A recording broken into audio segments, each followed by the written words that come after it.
അവിഹിത കഥകൾ. ലോകത്തിന് എനിക്ക് ആരുമായിട്ട് ആണ് അവിഹിത ബന്ധം ഇല്ലാത്തെന്ന് എനിക്കറിയില്ല. ഞാൻ ഡയറക്റ്റ് കേൾക്കുന്നില്ല, അങ്ങനെ കുറെ കേൾക്കുന്നുണ്ട്. അത് കഴിഞ്ഞിട്ട് അമ്മയുടെ കുടുംബസംഗമം വന്നു. കുടുംബസംഗമത്തിന് ടൈറ്റിൽ. സുഹൃത്തുക്കളെ നമസ്കാരം, പുതിയൊരു വീഡിയോയിലേക്ക് എല്ലാവർക്കും സ്വാഗതം. അമ്മ സംഘടനയിൽ നടക്കുന്ന നാറിത്തരങ്ങൾ അങ്ങനെ പറയാൻ പറ്റുള്ളൂ. അതായത് മോഹൻലാലിനെ പോലെ മമ്മൂട്ടിയെ പോലെയുള്ള ആൾക്കാർ എന്തിനാണ് അവിടെ ഇരിക്കുന്നത് എന്നാണ് എനിക്ക് ചോദിക്കാനുള്ളത്. നിങ്ങളൊക്കെ മുതിർന്ന താരങ്ങളല്ലേ, ഇവറ്റകളെയൊക്കെ എന്ന് പറഞ്ഞു കഴിഞ്ഞാൽ ഓടിച്ചു വിട്ടിട്ട് അവിടെ എന്ന് പറഞ്ഞു കഴിഞ്ഞാൽ നിങ്ങൾക്കറിയാലോ, ഭരത് മുരളി അതുപോലെ തന്നെ തിലകൻ അങ്ങനെയുള്ള മഹാപ്രതിഭകൾ ഇരുന്ന സ്ഥലമാണ്. അവിടെയാണ് ഇപ്പോഴെന്ന് പറഞ്ഞ അവിഹിതത്തിൻ്റെയും അതുപോലെ തന്നെ എന്ന് പറഞ്ഞ നാറിയ കഥകൾ, പിന്നെ എന്ന് പറഞ്ഞ് ഏറ്റവും ഭീകരമായ കഥകൾ എന്താണെന്ന് വെച്ച് കഴിഞ്ഞാൽ മതത്തെ വരെ എന്ന് പറഞ്ഞു കഴിഞ്ഞാൽ അവിടെ ചില ആൾക്കാർ കൂട്ടുപിടിച്ചിരിക്കുന്നു. അതായത് അൻസിബ പറയുന്നത് എന്താണെന്ന് വെച്ച് കഴിഞ്ഞാൽ ജിഹാദി എന്ന് പറയുന്നു, പിന്നെ മറ്റുള്ളവരെ മതം മാറ്റാൻ പ്രേരിപ്പിച്ചു എന്ന് പറയുന്നു. അതൊക്കെ എന്ന് പറഞ്ഞ ആരോപണങ്ങളൊക്കെ വന്നിരിക്കുന്നത് ടിനി ടോം എന്ന് പറയുന്ന നടനെതിരെയാണ്. എന്തുകൊണ്ടാണ് ടിനി ടോം അങ്ങനെ പറയാനുള്ള കാരണം അതൊക്കെ അന്വേഷിക്കണം. അത് മാത്രവുമല്ല, ഞാൻ പറഞ്ഞല്ലോ, ഒരുപാട് പ്രഗത്ഭരിരുന്ന ഒരു കസേരയാണ് അവിടെയാണ് ഇപ്പോഴും ഇങ്ങനെയുള്ള നാറിയ കഥകൾ, പുഴുത്ത നാറിയ കഥകൾ, തെറിവിളികൾ. ശരിക്കും പറഞ്ഞാൽ അവിടെ അമ്മ എന്നുള്ള പേര് മാറ്റിയിട്ട് അമ്മായിയമ്മ എന്നുള്ള സംഘടന എന്നുള്ള പേരാക്കണം. അതാണ് വേണ്ടത്. അത്രയും മോശമായ സ്ഥിതിയിലൂടെയാണ് ഈ അമ്മ എന്ന് പറയുന്ന സംഘടന പോകുന്നത്. അവിടെ മോഹൻലാലിനെ പോലെയുള്ള മമ്മൂട്ടിയെ പോലെയുള്ള ആൾക്കാർ ഒന്നുകിൽ ഇറങ്ങി വരണം, അല്ലെങ്കിൽ എന്ന് പറഞ്ഞു കഴിഞ്ഞാൽ നിങ്ങൾ ഈ സഭ പിരിച്ചു വിടണം. ഇതാണ് വേണ്ടത്. അല്ലാതെ ഒരിക്കലും എന്ന് പറഞ്ഞാൽ ഇതിങ്ങനെ കൊണ്ടുപോകരുത്. കാരണം ടിനി ടോം ഇപ്പോഴും പറയുന്ന കാര്യം എന്താണെന്ന് വെച്ചാൽ, ഞാൻ ഇതൊന്നും അറിഞ്ഞിട്ടില്ല, ഞാനൊന്നും പറയാറില്ല, എനിക്കൊന്നും അറിയില്ല എന്നൊക്കെ പറയുന്നുണ്ട്. പക്ഷേ അൻസിബ അങ്ങനെ വെറുതെ പറയോ? അൻസിബക്ക് അങ്ങനെ വെറുതെ പറയേണ്ട ആവശ്യമുണ്ടോ? അങ്ങനെയാണെങ്കിൽ ടിനി ടോമിന് എന്ത് ചെയ്യാം? ഇതും എടുത്തു കൊണ്ടുപോയിട്ട് കേസ് കൊടുക്കാലോ. അൻസിബ അങ്ങനെ ഒരു തെളിവുമില്ലാതെ വന്ന് പറയുമെന്ന് എനിക്ക് തോന്നുന്നില്ല. അതായത് അൻസിബ അവിടെ എതിരില്ലാതെ തിരഞ്ഞെടുത്തതാണ്. അതുമാത്രവുമല്ല, അൻസിബക്ക് ചില തിരക്കുകളുണ്ട് എന്ന് പറഞ്ഞിട്ടാണ് ഇപ്പോഴും രാജിവെച്ചത്. പക്ഷെ രാജിവെക്കാനുള്ള കാരണം എന്താണെന്ന് വെച്ച് കഴിഞ്ഞാൽ പലരുമായിട്ടും അവിഹിതത്തിന്റെ കഥകൾ പറയുന്നു. പിന്നെ എന്ന് പറഞ്ഞു കഴിഞ്ഞാൽ ഈ മതത്തെ, ഞാൻ പറഞ്ഞല്ലോ, പലരെയും മതം മാറ്റാൻ വേണ്ടിയിട്ട് പിന്നെ അൻസിബ കൊണ്ടുപോകുന്നു എന്നുള്ള തരത്തിലൊക്കെ എന്ന് പറഞ്ഞാൽ ആരോപണങ്ങൾ വന്നപ്പോഴാണ് അവർ രാജിവെച്ചത്. നിങ്ങൾ ആലോചിച്ച് നോക്ക്, എത്രമാത്രം ഗുരുതരമായ കാര്യമാണ് അമ്മ സംഘടനയിൽ നടക്കുന്നത്. അതുകൊണ്ടാണ് ഞാൻ പറയുന്നത്, അവിടെ എന്ന് പറഞ്ഞു കഴിഞ്ഞാൽ ഇപ്പം നാളെ മമ്മൂട്ടീനെ ജിഹാദിയ എന്ന് പറയും, അതുപോലെ സിദ്ദിഖിനെ ജിഹാദിയ എന്ന് പറയും, പിന്നെ എന്ന് പറഞ്ഞാൽ ബാബുരാജ് ക്രിസിംഗ്യ എന്ന് പറയും, മോഹൻലാലിനെ മറ്റേ തരത്തിൽ ഇതാക്കും. അങ്ങനെ പലതരത്തിലെന്ന് പറഞ്ഞാൽ നമ്മുടെ മത സൗഹാർദ്ദങ്ങൾ പോലും തകർക്കുന്ന രീതിയിലുള്ളവരെയൊക്കെ അവിടുന്ന് പടിയടച്ച് പിണ്ടമക്കണം. അതാണ് എനിക്ക് പറയാനുള്ളത്. ഒരുത്തനെയും അങ്ങോട്ട് കയറ്റാൻ പാടില്ല. കാരണം ഇവരുടെയൊക്കെ മനസ്സിലെന്ന് പറഞ്ഞാൽ സിനിമയൊന്നുമല്ല, സംഘടന കയ്യിൽ ഒതുക്കുക, അതോട് കൂടിയിട്ട് എന്ന് പറഞ്ഞു കഴിഞ്ഞാൽ എന്തെങ്കിലും തരത്തിൽ കുറച്ച് സമ്പാദിക്കുക എന്ന് തന്നെയാണ്. അല്ലാതെ എന്ന് പറഞ്ഞാൽ ഇവരൊക്കെ അള്ളിപ്പിടിച്ച് എന്തിനാണ് ഇങ്ങനെ നിൽക്കുന്നത്? പിന്നെ തലപ്പത്തേക്ക് വരാനുള്ള ഇവൻ്റെയൊക്കെ ത്വരിത എന്ന് പറഞ്ഞു കഴിഞ്ഞാൽ ഇതുപോലെ ഇത് നശിപ്പിക്കാൻ വേണ്ടിയിട്ടാണ്. ഒരുപക്ഷെ എനിക്ക് തോന്നുന്നത് എന്താ വെച്ചാൽ തിലകനോ ഇല്ലെങ്കിൽ മുരളിയോ ഉണ്ടെങ്കിലും എന്ന് പറഞ്ഞാൽ യോമാരെയൊക്കെ എന്ന് പറഞ്ഞാൽ ചാട്ടവാറ് വെച്ചിട്ട് ചടകടയെന്ന് അടിച്ച് ഇതാക്കിയതിനായിരുന്നു. അത്രമാത്രം തെണ്ടിത്തരമാണ് ഇവർ ചെയ്യുന്നത്. ഒരിക്കൽ പറയുന്നത് എന്താ, അയ്യോ പെണ്ണുങ്ങൾ ഭരിച്ചോട്ടെ, പെണ്ണുങ്ങളെല്ലാം റെഡിയാകുമെന്ന്. നമ്മൾ കേട്ടതല്ലേ ആ ലക്ഷ്മിപ്രിയ എന്ന് പറയുന്ന ആ സ്ത്രീ വന്നിട്ട് തെറി പറയുന്നത്. അതുപോലെ തന്നെ ഇപ്പോഴും നീന കുറുപ്പിനെതിരെയുള്ള കാര്യങ്ങൾ, പിന്നെ എന്ന് പറയാം കുക്കു പരമേശ്വരനെതിരെയുള്ള കാര്യങ്ങൾ, അവിടെ പ്രശ്നമില്ലാതെ ആയിട്ട് ആരുമില്ല എന്നാണ് എനിക്ക് തോന്നുന്നത്. ഒരുപക്ഷെ ഇവരൊക്കെ എന്ന് പറഞ്ഞാൽ നിരന്തരം പ്രശ്നം ഉണ്ടാക്കുന്നത് വേറെ ആരെങ്കിലും കൂട്ടുപിടിച്ചിട്ടാണോ എന്നുള്ളൊരു സംശയമാണ് എനിക്കുള്ളത്. കാരണം അതും ചെയ്യും ഇവർ. എന്താണെന്ന് വെച്ചാൽ വേറെ ആരെങ്കിലും കൂട്ടുപിടിച്ചിട്ട് എന്നാൽ പിന്നെ ശരി, എന്നാൽ നമുക്ക് സംഘടന പൊളിച്ച് കളയാം എന്നുള്ള തരത്തിലും ഇവർ ചെയ്യാനുള്ള പരിപാടിയൊക്കെ നോക്കൂ. അതുകൊണ്ടാണ് ഞാൻ പറയുന്നത്, എത്രയും പെട്ടെന്ന് തന്നെ എന്ന് പറഞ്ഞാൽ ലാലേട്ടനും മമ്മൂക്കി ഇടപെടണം. അല്ലാതെ ഒന്നും നടക്കത്തില്ല. ഇന്ന് പ്രിയങ്ക വന്നിട്ട് വരെ എന്തൊക്കെയാണ് പറയുന്നത്, ടിനി ടോമിനെ രക്ഷിച്ചെടുക്കാൻ വേണ്ടിയിട്ട് അവിടെ ഇപ്പോഴും എന്ന് പറഞ്ഞു കഴിഞ്ഞാൽ നല്ല രീതിയിൽ കടുകിങ്ങനെ വറുത്തുകൊണ്ടിരിക്കല.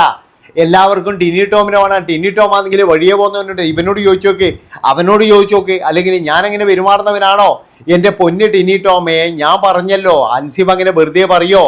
എപ്പോഴെങ്കിലും എന്ന് പറഞ്ഞു കഴിഞ്ഞാൽ നമുക്ക് ഓർമ്മയില്ലാത്ത, ഇല്ലെങ്കിൽ നമ്മൾ എന്തെങ്കിലും തരത്തിൽ ഇതിൽ ചെയ്യുന്ന സമയത്ത് നമ്മൾ ചിലപ്പോൾ പറഞ്ഞിട്ടുണ്ടാക്കില്ല, ഓള് ജിഹായിതാണ്, ഓളെന്ന് എനിക്കറിയില്ലേ, ഓളെൻ്റെ ഡ്രൈവർ അതാ മതമാറ്റം നോക്കിയോളാണ്, അങ്ങനെയൊക്കെ പറഞ്ഞിട്ടുണ്ടാകും ചിലപ്പോഴേ.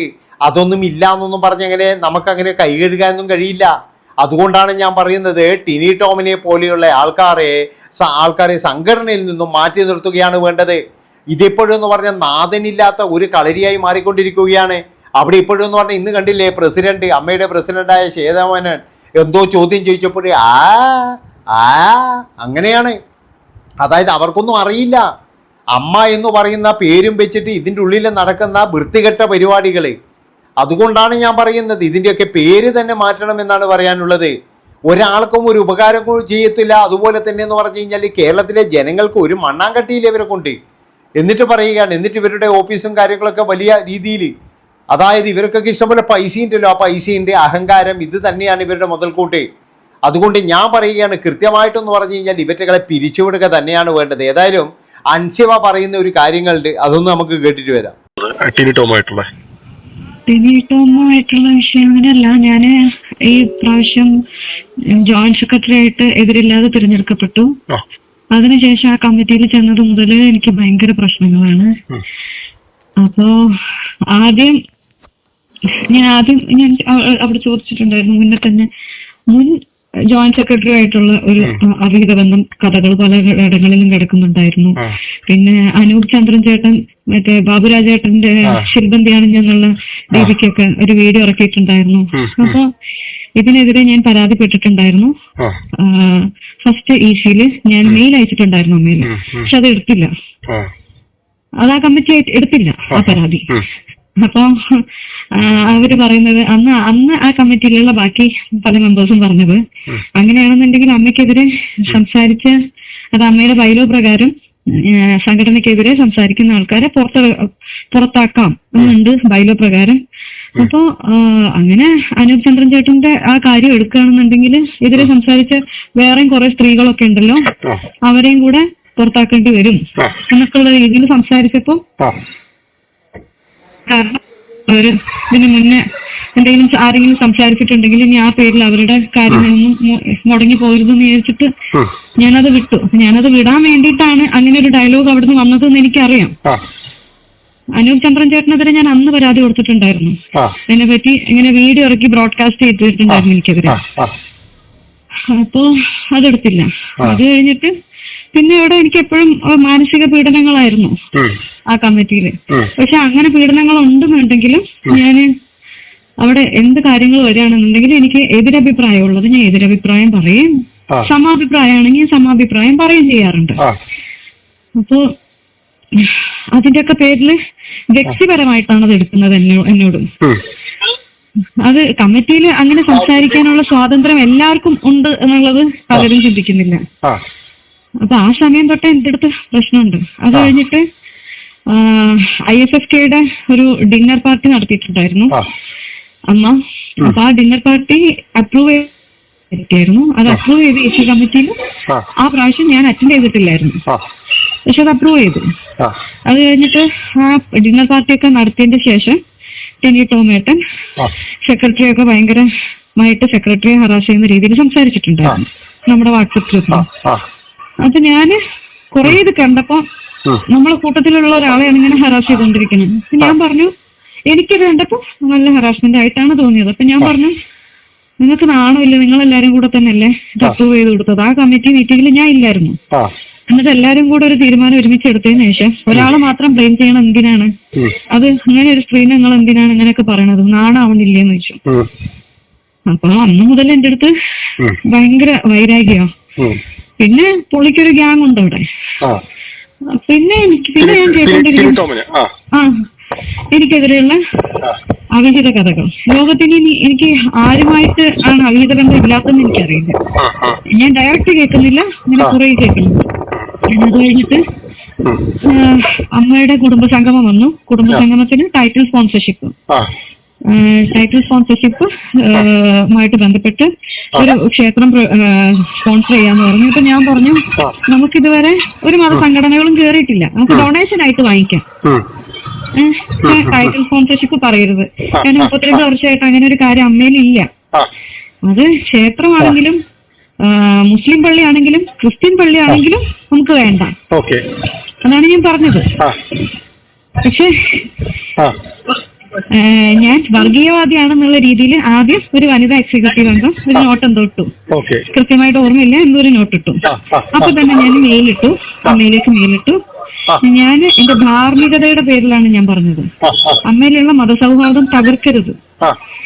പിന്നെ ഞാനൊരാൾ നോ പറഞ്ഞു എന്ന് വിചാരിച്ചാലും കമ്മിറ്റിയിൽ മെജോറിറ്റി യെസ് പറഞ്ഞ അതല്ലേ നടക്കുക. പിന്നെ ഞാൻ യെസ് പറയണമെന്ന് നിർബന്ധം എന്തിനാണ്? എന്നെ കൺവിൻസ് ചെയ്യാൻ ശ്രമിക്കുന്നു പലരും. അല്ല, അത് ടൈറ്റിൽ സ്പോൺസർഷിപ്പ് ഒരു ക്ഷേത്രം ഏറ്റെടുക്കാന്നുള്ളത്. പിന്നെ പറഞ്ഞ ക്ഷേത്രം നമുക്ക് ഡൊണേഷൻ തന്നോട്ടെ. പക്ഷെ ക്ഷേത്രം ആക്ച്വലി ഞങ്ങൾക്ക് ഡൊണേഷൻ തരാൻ റെഡി ആയിരുന്നു. അത് പിന്നീടാണ് ഞാൻ അറിഞ്ഞത്. പക്ഷെ അവരൊന്നും അറിയുന്നില്ല. എന്നെ ഇവര് എല്ലാവരും കൂടെ മതതീവ്രവാദിയാക്കുന്നു. ടിനിച്ചേട്ടൻ ഞാൻ ജിഹാദിയാണെന്നും അദ്ദേഹത്തിന്റെ ഡ്രൈവർ ഉൾപ്പെടെ വേറൊരു പ്രൊഡക്ഷൻ കൺട്രോളറുടെ മകനെ ഉൾപ്പെടെ ഞാൻ ഇസ്ലാമിലേക്ക് കൺവേർട്ട് ചെയ്യാൻ ശ്രമിക്കുന്നു കമ്മിറ്റി മെമ്പേഴ്സ് ഉൾപ്പെടെ പലരിടത്തും പറഞ്ഞു. അപ്പൊ കുടുംബസംഗമത്തിന്റെ തലേ ദിവസം നീന ചേച്ചിയായിട്ട് എന്തോ വഴക്കായി. നീന ചേച്ചിയുടെ അച്ഛനും അമ്മയ്ക്കും ഒക്കെ ചേർത്ത് തെറി വിളിച്ചു ടിനിച്ചേട്ടൻ. അത് കയ്യാങ്കളിയിലേക്ക് പോണ അവസ്ഥയായി. അന്ന് ഞാൻ അവിടെ ഉണ്ടായിരുന്നില്ല. ഇപ്പോൾ അൻസിബ പറയുന്നത് തെറ്റാണെന്ന് നമുക്ക് ഒരിക്കലും പറയാൻ കഴിയില്ല. അങ്ങനെ വെറുതെ വന്നിട്ട് അൻസിബ അങ്ങനെ പറയുമെന്ന് എനിക്ക് തോന്നുന്നില്ല. അവിടെ ടിനി ടോമിന്റെ കയ്യിൽ എന്തോ ഒരു സംഭവം നടന്നിട്ടുണ്ട്. ഒന്നാമത്തെ കാര്യം, ടിനി ടോം പറയുന്ന ഒരു കാര്യം എന്താണെന്ന് വെച്ച് കഴിഞ്ഞാൽ മമ്മൂക്ക എൻ്റെ ഫ്രണ്ടാണ്, നാദീർ ഷാ എൻ്റെ ഫ്രണ്ടാണ്, അങ്ങനെ മറ്റുള്ളവർ എൻ്റെ ഫ്രണ്ടാണ് എന്നുള്ള രീതിയിൽ ടിനി ടോം പറയുന്നുണ്ട്. പക്ഷെ എപ്പോഴെങ്കിലും എവിടെയെങ്കിലും ടിനി ടോം അങ്ങനെ പറഞ്ഞിട്ടുണ്ടോ? അങ്ങനെ പറഞ്ഞിട്ടുണ്ടെങ്കിൽ അയാൾ ഒരിക്കലും എന്ന് പറഞ്ഞു കഴിഞ്ഞാൽ അവിടെ ഇരിക്കാൻ അർഹനല്ല. അയാൾ എത്രയും പെട്ടെന്ന് രാജിവെച്ച് പോകണം, ഇല്ലെങ്കിൽ അയാളെ പിടിച്ച് പുറത്താക്കുക തന്നെ വേണം. കാരണം എന്താണെന്ന് വെച്ച് കഴിഞ്ഞാൽ ഞാൻ പറഞ്ഞല്ലോ, വളരെ മോശമായ കാര്യമാണ് ഈ ജിഹാദി എന്നൊക്കെ വിളിക്കുക. പിന്നെ എന്ന് പറഞ്ഞു കഴിഞ്ഞാൽ അഭീതമുണ്ടെന്ന് പറയുക. എങ്ങനെയാണ് ഒരു സ്ത്രീയെ പറ്റിയിട്ട് മറ്റൊരാൾക്ക് അഭീതമുണ്ടെന്ന് പറയാൻ കഴിയുക? അതാണ് എനിക്ക് മനസ്സിലാകാത്തത്. അപ്പം അതുകൊണ്ട് തന്നെ എന്ന് പറഞ്ഞാൽ ഈ ഒരു വിഷയത്തിൽ എന്ന് പറഞ്ഞാൽ മോഹൻലാലോ മമ്മൂട്ടിയോ ഇടപെടണം. ഇതിനെതിരെ എന്ന് പറഞ്ഞു കഴിഞ്ഞാൽ അവർ രണ്ടുപേരും ഒരു വസ്തു പോലും മിണ്ടിയിട്ടില്ല. അതായത് ഇത്രയും കൂതറ സംഭവങ്ങളല്ലേ അവിടെ നടന്നുകൊണ്ടിരിക്കുന്നത്. പിന്നെ ചേതാമേനോൻ എന്ന് പറയുന്ന ആ സ്ത്രീയോട് പറയാനുള്ളത് എത്രയും പെട്ടെന്നൊന്ന് രാജിവെച്ചിട്ട് വല്ല ബോംബെക്ക് നിങ്ങൾ പോയിക്കോ, ഇവിടെ ഏതെങ്കിലും ഒരുത്തിനെ ആക്കിക്കോട്ടെ. കാരണം സിനിമയില്ലാത്തവന്മാർക്കാന്ന് ഇതൊക്കെ എന്ന് പറഞ്ഞു കഴിഞ്ഞാൽ നല്ലത് നിയന്ത്രിക്കാൻ എന്നാണ് എനിക്ക് തോന്നിയിട്ടുള്ളത്. അതിനെന്ന് പറയുന്നത് ഇടവേള ബാബുവാണ്. പക്ഷേ ഇടവേള ബാബുവിൻ്റെ പേരിൽ ഒരുപാട് കേസുകളും കാര്യങ്ങളൊക്കെ ഉണ്ട്. അതുകൊണ്ട് അതും നടക്കത്തില്ല. ഏതായാലും എല്ലാം കൊണ്ടെന്ന് പറഞ്ഞു കഴിഞ്ഞാൽ അമ്മ സംഘടന എന്ന് പറയുന്ന ഒരു സംഘടന ടോട്ടൽ എന്ന് പറഞ്ഞു കഴിഞ്ഞാൽ ഇപ്പോൾ വളരെ മോശമായ ഒരു അവസ്ഥയിലൂടെ തന്നെയാണ് പോകുന്നത്. ഏതായാലും ടിനി ടോം പറയുന്നതും കേട്ട് നമുക്കങ്ങ് വൈൻഡപ്പ് ചെയ്യാം. ടിനി ടോം പറയുന്നത് എന്താണെന്ന് നോക്കാം നമുക്ക്. എന്നിട്ട് ഈ കുട്ടിയോട് ചോദിച്ചു, എന്താ രാജിവെക്കാൻ കാരണം എന്ന് ചോദിച്ചപ്പോൾ എൻ്റെ സ്വന്തമായിട്ടുള്ള എന്തുണ്ടെങ്കിലും തുറന്നു പറയണമെന്ന് പറഞ്ഞു. സ്വന്തമായിട്ടുള്ള തിരക്കുകൾ കാരണമാണ്, അല്ലാതെ വേറെ ഒന്നുമല്ല. നമ്മുടെ സെക്രട്ടറിയും നമ്മുടെ എക്സിക്യൂട്ടീവ് മെമ്പേഴ്സ് ഇരിക്കുന്ന സ്ഥലത്ത് പേഴ്സണലായിട്ട് ചോദിച്ചിട്ട് ഒന്നുമില്ല, എൻ്റെ പേഴ്സണൽ തിരക്കുകളും കാരണമാണെന്നാണ് പറഞ്ഞത്. അതിനുശേഷം പെട്ടെന്ന് ഇന്ന് ക്യാമ്പ് കിടക്കായിരുന്നു, മെഡിക്കൽ ക്യാമ്പ് കിടക്കായിരുന്നു. അപ്പോഴാണ് പെട്ടെന്നൊരു പെട്ടിത്തെറി പോലെ. ഞാനിവിടെ സജീവമായിട്ട് ഞാൻ പ്രവർത്തിക്കുന്നവനാണ്, പ്രസംഗിക്കുന്നവരല്ലേ. നിങ്ങളുടെ മുന്നിൽ ഇതുവരെയായിട്ട് ഞാൻ വന്നിട്ടില്ലല്ലോ. അമ്മയുടെ കാര്യമായിട്ട് ഞാൻ ഒരു ഇതിന് വന്നിട്ടില്ല. അതുകൊണ്ടാണ് ഞാൻ ക്ലാരിഫിക്കേഷൻ തരുന്നത്. നമ്മൾ എക്സിബിഷനിസ്റ്റും അല്ല, ഞാൻ പ്രവർത്തിക്കുന്നവനാണ്. അപ്പോൾ പ്രവർത്തിക്കുന്നവരെ എന്തോ തകർക്കാനുള്ളൊരു ഗൂഢാലോചന നടത്തുന്നത്. ഇതിനു മുമ്പ് ഇവിടെ ഇരുന്ന മാനേജറിന്റെ പേരിലാണ് പ്രശ്നമുണ്ട്. അല്ല, അത് വേറെ ആരോ പുള്ളിക്കാരത്ത് പറഞ്ഞു കൊടുത്തു. അത് അങ്ങനെ പറയരുതല്ലോ, നേരിട്ട് കേട്ടാലേ പറയുമ്പോൾ. അല്ലെങ്കിൽ അതോറിറ്റീസിനെ ഏൽപ്പിക്കണം.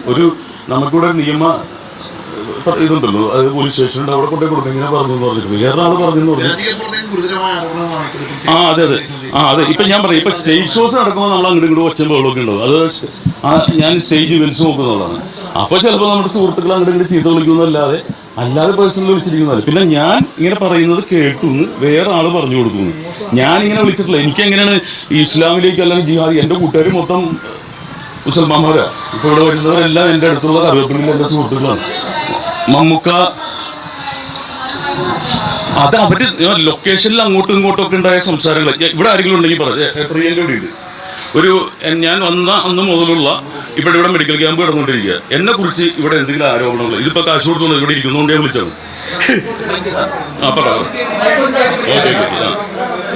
ആരോപണങ്ങളോ എന്തെങ്കിലും ഒരു പ്രശ്നമോ ഏതെങ്കിലും, അതായത് നമ്മുടെ മെമ്പേഴ്സിന്റെ അടുത്ത് എല്ലാവർക്കും ചോദിക്കണം കേട്ടോ, കമ്മിറ്റി മെമ്പേഴ്സ് അല്ല, എല്ലാത്തവരും. നമസ്കാരം. നിങ്ങളെ ഒരു കാര്യം, നമ്മളിപ്പോൾ ഇവിടെ വന്നത് അമ്മ അസോസിയേഷൻ്റെ ഒരു നല്ല കാര്യത്തിന് വേണ്ടി വന്നതാണ്. ഞങ്ങൾക്ക് ഒരുപാട് ഉപകാരങ്ങൾ ചെയ്യുന്ന ഒരാളാണ് ടിനി. ഇത്ര നാളുകൊണ്ടും അമ്മ വന്ന. അപ്പൊ ടിനി ടോമിന് പറയാനുള്ളത് ഇതാണ്. അയാളാണെങ്കിൽ പ്രിയങ്കേനൊക്കെ കൊണ്ടുവന്നിട്ടുണ്ട് എന്തോ സംസാരിക്കാനായിട്ട്. എന്താണ് സംഭവം എന്ന് അറിയില്ല. ഏതായാലും ഇത്രയും പറഞ്ഞുകൊണ്ട് ഈ ഒരു വീഡിയോ വിളിച്ച് വൈൻഡപ്പ് ചെയ്യാണ്.